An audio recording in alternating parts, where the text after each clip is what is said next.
What if anytime you felt stuck on a goal, a decision, or a change you've been meaning to make, you could identify exactly what was holding you back and what to do about it?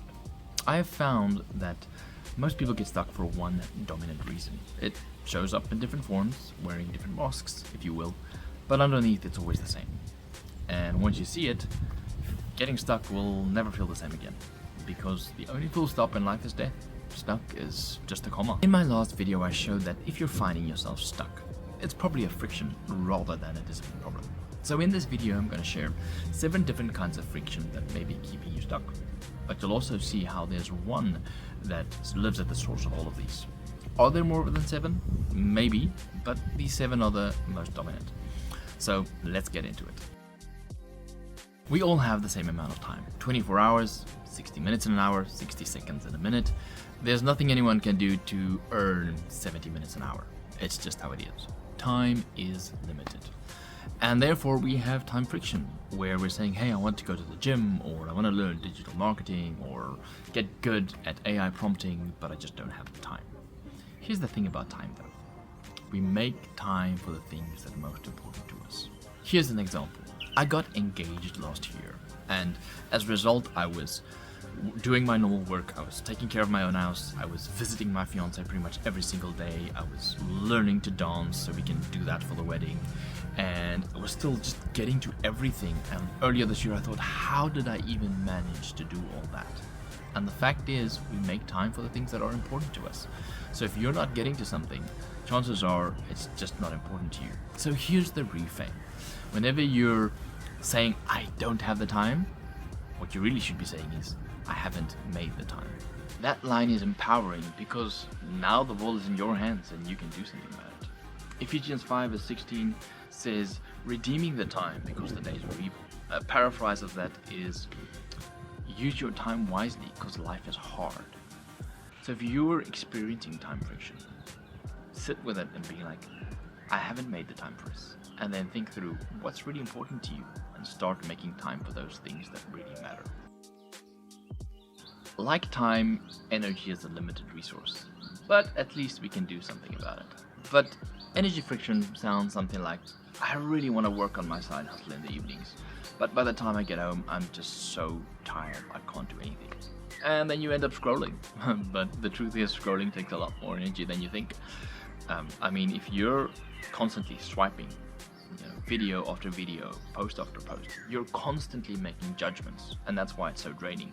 You're like, I like this, I like that, double tap here, skip that, comment there. It's constant making a lot of judgments. So the truth is, you're actually spending more energy than you think, and you could have used that on your side hustle.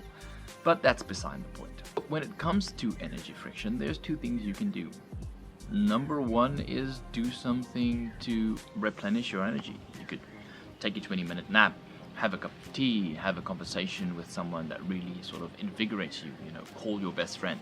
All of those things make a difference. Matthew 11:28 says, come to me, all you who are weary and burdened, and I will give you rest. See, God desires for us to rest, so much so that when He created the world, He deliberately put a 7th day in the week for us to rest. It's His desire for us to rest and be able to be our best by focusing on taking care of ourselves. Action number 2 is to take action when you have the energy. It is, doing your side hustle work on a Saturday morning and not on weekdays in the evenings when you're completely tired. Or it's doing mini workouts where you split them throughout the day, 5 minutes here, 2 minutes there. Eventually you're able to get a good amount of training in. So when you're facing energy friction, either see if you can find a space to rest and not get stuck on things that actually drain your energy, and planning a little bit further to think like, how can I do what I want to do during a time when I actually have the energy for it. This one is more obvious, and that's when we simply don't know enough to move forward on our goal.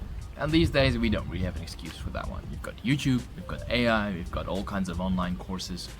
So here's how you deal with that one. You simply find someone who's already done what you want to do, and you copy them. You watch their content. You see if you can reach out to them and ask them for questions. Maybe they can mentor you, or they've got a program where they actually teach you to do what they're doing. There are always these options. Basically, if you look for the answer long enough, you will find it. You just have to desire to have the answer enough to keep looking for it. Proverbs 2 talks about inclining your ear to wisdom, to and apply yourself to understanding, to cry out for discernment, and to seek wisdom more than you seek silver or gold. Proverbs 23 verse 23 says, buy the truth and do not sell it, also wisdom and instruction and understanding. So pursue personal education, because that is value that no one can take from you.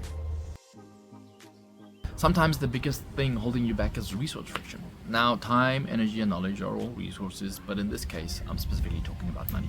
You've got the plan, you've got the goal, you've got everything you need, but you just don't have the funds to get it. And this can be a real problem. I could come up with a whole bunch of examples for this, but I'm pretty sure we've all felt that at some level. So here's the reframe. Ask, repurpose, or negotiate. Matthew 7 verse 7 says, ask and you will receive, seek and you will find, knock and the door will be opened. And then James, he talks about how we ask and we don't receive because we ask with the wrong motives. And Luke 12 sort of explains this. He tells the story about how there was this rich fool who he had a really good harvest, and then he decided, okay, I'll just build a bigger barn and put everything in there, and then I'll just rest, I won't do anything. And it says that God required his life of him that night because he was not rich towards God. So the point really is, if we're asking, we need to be asking with an intention to bless others and not just do so to sort of spoil ourselves and enjoy the pleasures of life. Next we have repurpose. Maybe you've got something in your house that you are no longer using that you could either sell or reuse or trade for something so that you can actually have value. Maybe you've got like a PlayStation game collection that's worth thousands, but you're not even playing anymore because you don't have the time. Can you repurpose those, like sell them and then use the money in order to actually move forward on the goal you're looking to achieve? If we think about the story of the talents in Matthew 25, where God gives 10 talents to the one guy, 5 to the other, and 1 to the last, he did not get angry because the one person made less than the others. The guy who had 10 doubled his, the guy who had 5 doubled his, and he said the same thing, well done, good and faithful servant. The one who was thrown out or rejected was the one who didn't make use of the resources that he did have. Then you can also negotiate.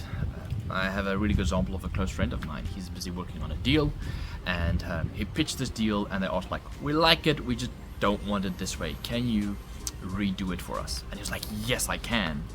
But he didn't have the funds. So what he did is he went to other people in the industry and be like, you know what, I've got this amazing deal. It'll set you for at least the next year, like constant income, but I don't have the funds to pay you. So can we make a deal? Whereas if I get this deal, then I will pay you and you'll be sort of covered for the rest of the year. And they were like, cool. So by negotiating really well, giving them opportunity that they really needed, he was able to do something that he didn't have the funds for. So if you want something badly enough, you will be able to find a way. Environment friction is when the circumstances around you simply make it difficult for you to reach your goal. And that could be super obvious. Maybe you're trying to dry your clothes, but it's raining outside and you don't have a tumble dryer. It's problematic. But it could also be bigger than that. I've had this issue when I'm shooting videos. I don't have professional lighting, so sometimes if it's overcast, I just don't have the quality I need to be able to shoot. So today is a good day. I chose to pick it.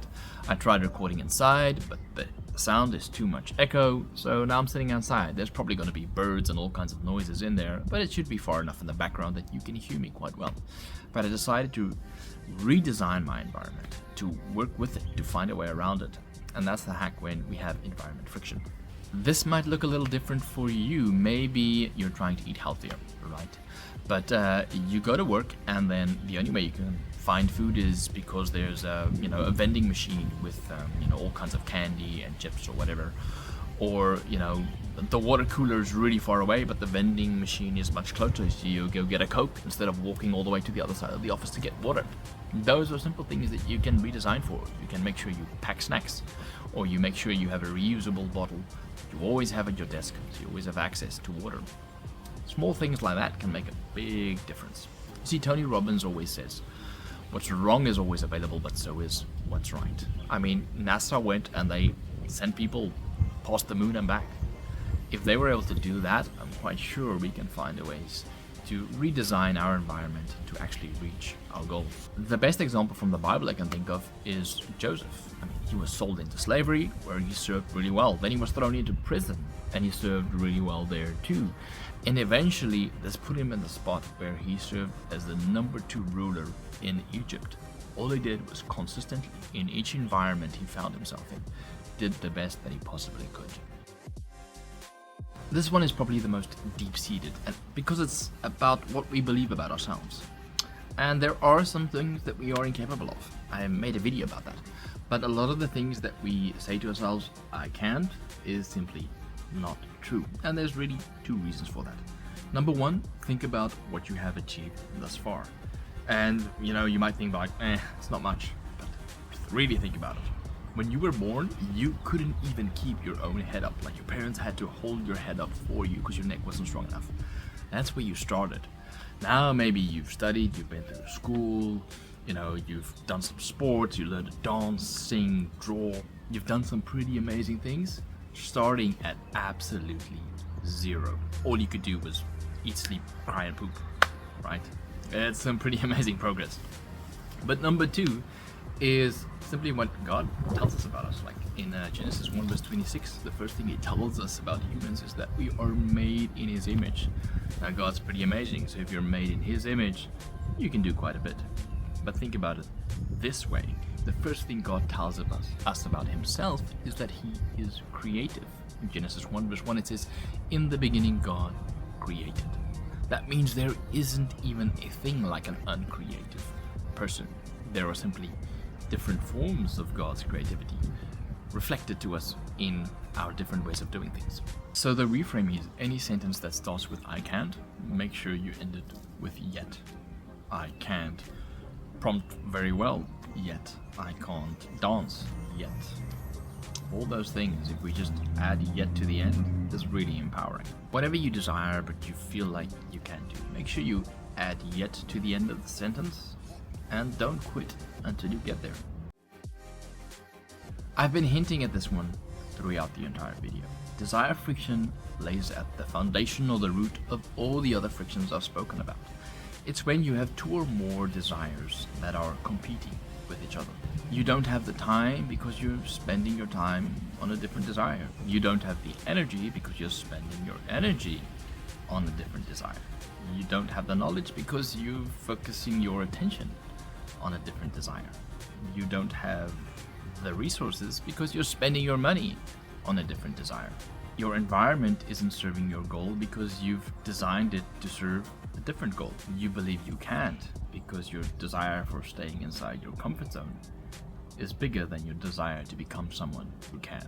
Here's the tricky part. The competing desire isn't always something bad.